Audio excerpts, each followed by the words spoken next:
প্রিয় ভাই ও বোনেরা, আসসালামু আলাইকুম। কেমন আছেন আপনারা? আশা করি আল্লাহর রহমতে ভালো আছেন।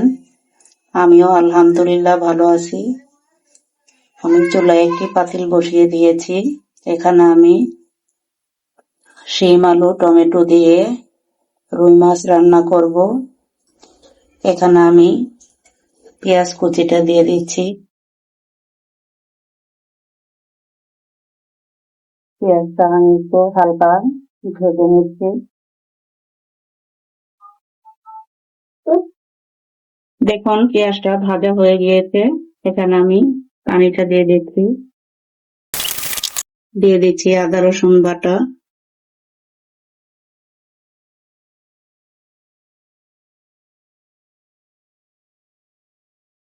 দিয়ে দিচ্ছি লবণ। দিয়ে দিচ্ছি হলুদের গুঁড়া। দিয়ে দিচ্ছি মরিচের গুঁড়া। আমি এখন মশলাটা কষিয়ে নিব। দেখুন মশলাটা কষানো হয়ে গিয়েছে। এখন আমি এই শিমগুলো নিয়েছি, বিচিওয়ালা শিম। এগুলো আমি প্রত্যেকটা শিম মাঝখানে ফেটিয়ে নিয়েছি, কারণ এখানে পোকা থাকতে পারে, তাই দিয়ে দিচ্ছি শিমগুলো।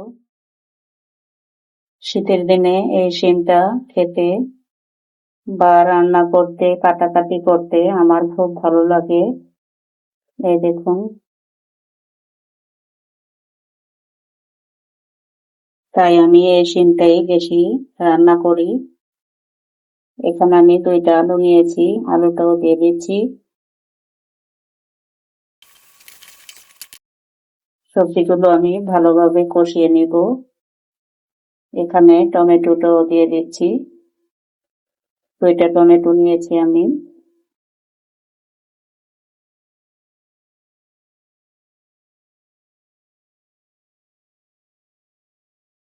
ঢাকনা লাগিয়ে দিচ্ছি।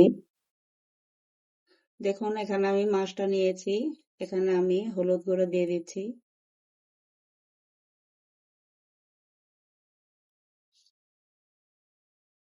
দিয়ে দিচ্ছি লবণ।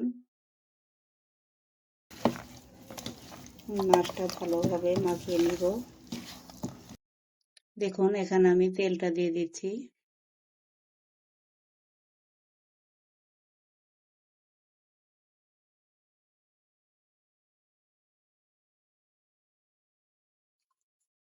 এখন আমি মাছটা দিয়ে দিচ্ছি।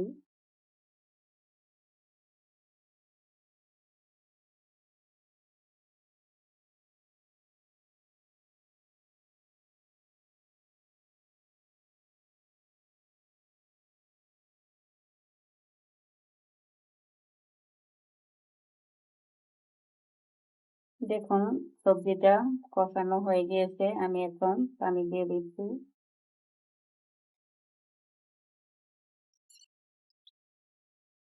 আমি মাছটা একটু করে দিব। এটা বলক আসলে তারপর মাছটা দিয়ে দিচ্ছি।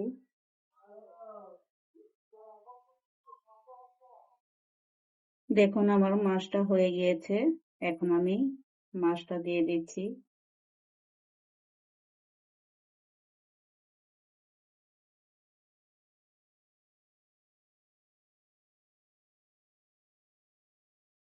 আমি মাছের তেলটাও দিয়ে দিচ্ছি, কারণ আমি সবজিতে তেলটা কম দিয়েছিলাম।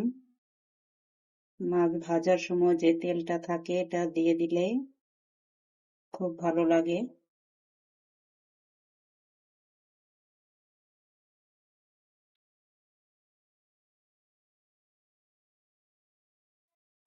অপেক্ষা করব তরকারিটা হওয়া পর্যন্ত।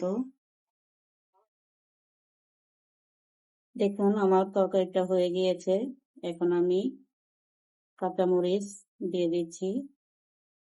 দিয়ে দিচ্ছি ধনিয়া পাতা কুচি। যে ভাই বোনরা আমার চ্যানেলটাকে সাবস্ক্রাইব করেছেন তাদেরকে জানাই শুভেচ্ছা ও অভিনন্দন। আর যে ভাই বোনরা এখনো আমার চ্যানেলটাকে সাবস্ক্রাইব করেননি তাদেরকেও শুভেচ্ছা জানিয়ে আমন্ত্রণ জানাচ্ছি আমার চ্যানেলটাকে সাবস্ক্রাইব করার জন্য।